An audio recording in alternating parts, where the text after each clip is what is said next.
Good evening students. स्वागत है आप सभी का हमारे यूट्यूब चैनल पर जिसका नाम है सौरभ क्लासेस फॉर हिस्ट्री। मैं सौरभ आप सभी का अपने इस चैनल पर स्वागत करता हूं। आज मैं बीए सेमेस्टर 2 के पेपर 3 जिसमें हमें हिस्ट्री ऑफ इंडिया पढ़ना है, हिस्ट्री ऑफ इंडिया 2, इससे आज एक बहुत ही महत्वपूर्ण विषय मौर्यकालीन कला। आज हम आप लोगों को मौर्यकालीन कला के विषय में बताएंगे। तो चलिए बिना समय गवाए हम अपने इस विषय को प्रारंभ करेंगे। मौर्यकालीन कला कला की दृष्टि से एक उन्नत काल था। यह मुख्यतः दो रूपों में मिलती है, एक राजतक्षकों द्वारा निर्मित जो मौर्य प्रसाद और अशोक के स्तंभों में पाई जाती है। राजसभा की कला का प्रेरणा स्रोत स्वयं सम्राट होता था। दूसरा वह रूप जो परखम के यक्ष की चमार गृहिणी और बेसनगर की यक्षिणी में देखने को मिलता है, इसे लोक कला कहा जाता है। हम इन दोनों कला का संक्षिप्त वर्णन उन उपशीर्षकों के माध्यम से करेंगे। तो सबसे पहले हम राजकीय कला को देखेंगे।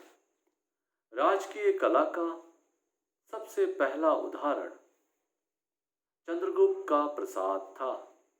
प्रासाद का मतलब भवन, उसका राजमहल, जो वर्तमान में पटना के निकट कुम्भरहार गांव के समीप था। कुम्भरहार की खुदाई से प्रासाद की सभा भवन के जो अवशेष प्राप्त हुए हैं उससे यह ज्ञात होता है कि सभा भवन खंभों वाला हॉल था। इस सभा भवन के फर्श और छत लकड़ी के थे। इसकी लंबाई 140 फुट और चौड़ाई 120 फुट है। खुदाई से 40 पाषाण स्तंभ भी प्राप्त हुए हैं। ये स्तंभ बलुआ पत्थर के बने हुए हैं और इसमें चमकदार पॉलिश की गई है। मौर्यकाल के सर्वोत्कृष्ट नमूने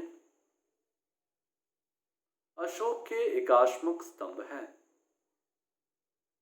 जो कि उसने धर्म प्रचार के लिए देश के विभिन्न भागों में स्थापित किया। इनकी संख्या लगभग 20 है। ये चुनार के बलुआ पत्थर से बने हुए हैं। लाट की ऊंचाई 40 से 50 फीट के आसपास है। चुनार की खानों से पत्थरों को काटकर निकालना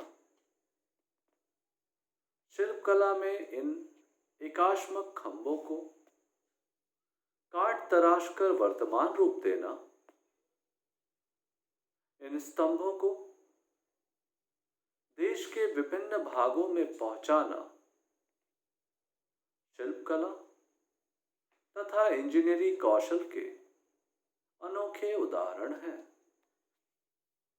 इन खंभों के दो मुख्य भाग उल्लेखनीय हैं। पहला स्तंभी याष्टि या गाबदुम लाट और दूसरा शीर्ष भाग। शीर्ष भाग का मुख्य अंश है घंटा, जो कि अखमनी स्तंभों के आधार के घंटों से मिलते जुलते हैं। भारतीय विद्वान इसे अवांगमुखी कमल कहते हैं। इसके ऊपर गोल अंड या चौकी है। कुछ चौकियों पर 4 पशु और 4 छोटे चक्र अंकित हैं तथा कुछ पर हंस पंक्तियां अंकित हैं। चौकी पर अश्व, बैल, सिंह तथा हाथी आसीन है। ये 4 पशु एक चक्र धारण किए हुए। यह चक्र बुद्ध द्वारा धर्म चक्र प्रवर्तन का प्रतीक है। अशोक के एकाश्मक स्तंभों का सर्वोत्कृष्ट नमूना सारनाथ के सिंह स्तंभ का शीर्षक है। मौर्य शिल्पियों का रूप विधान का इससे अच्छा दूसरा नमूना नहीं है। ऊपरी सिंहों में जैसी शक्ति का प्रदर्शन है, उनकी फूली हुई नसों में जैसी स्वाभाविकता है और उनके नीचे अंकित आकृतियों में जो प्राणवान वास्तविकता है, उसमें कहीं भी आरंभिक कला की छाया नहीं है। शिल्पियों ने सिंहों के रूपों को प्राकृतिक सच्चाई से प्रकट किया है। अशोक ने स्तूप निर्माण की परंपरा को भी प्रोत्साहित किया। बौद्ध अनुश्रुतियों के अनुसार उसने 84,000 स्तूपों का निर्माण करवाया। ये अर्धगोलाकार होते थे। स्तूप की चोटी सिरे पर चपटी होती थी, जिसके ऊपर धातु का पात्र रखा जाता था, जिसे हर्मिका कहते थे। स्तूप के चारों ओर बाड़ अथवा दीवार से घेर दिया जाता था। इसे वेदिका कहते थे।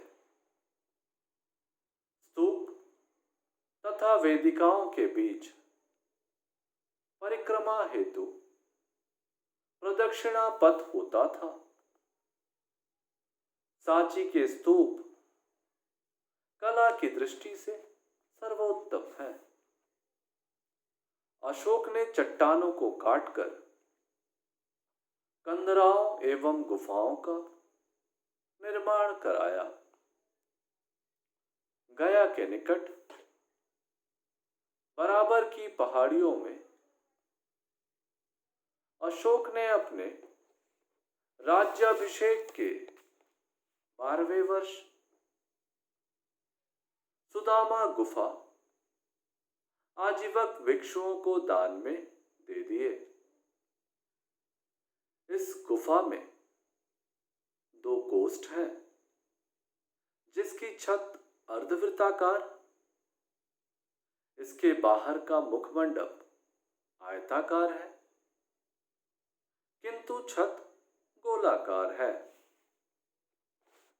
दोनों कोष्ठों की भित्तियों यानी दीवारों और छतों पर शीशे जैसी चमकती हुई पॉलिश है, जिससे यह ज्ञात होता है कि चैत्य घरों का मौलिक विकास अशोक के समय में ही प्रारंभ हो गया था। अब हम लोक कला पर प्रकाश डालेंगे। मौर्य काल की लोक कला का ज्ञान उन महाकाय यक्ष यक्षी मूर्तियों द्वारा होता है, जो मथुरा से पाटलिपुत्र, विदिशा, कलिंग और पश्चिमी सुप्रीक तक पाई जाती हैं। इन यक्ष यक्षी मूर्तियों की अपनी निजी शैली है। जिसका ठेठ रूप देखते ही अलग से ही पहचाना जा सकता है। अति मानवीय महाकाय मूर्तियां खुले आकाश के नीचे स्थापित की जाती थी। इस संबंध में परखम ग्राम से प्राप्त यक्ष मूर्ति, पटना से प्राप्त यक्ष मूर्ति जिस पर ओपदार चमक है और एक लेख भी है, पटना शहर के दीदारगंज से प्राप्त चमार गृहिणी यक्षी जिस पर सभी मौर्य शैली की चमक है, विशेष रूप से उल्लेखनीय है। ये मूर्तियां महाकाय है और मांसपेशियों की बलिष्ठता और दृढ़ता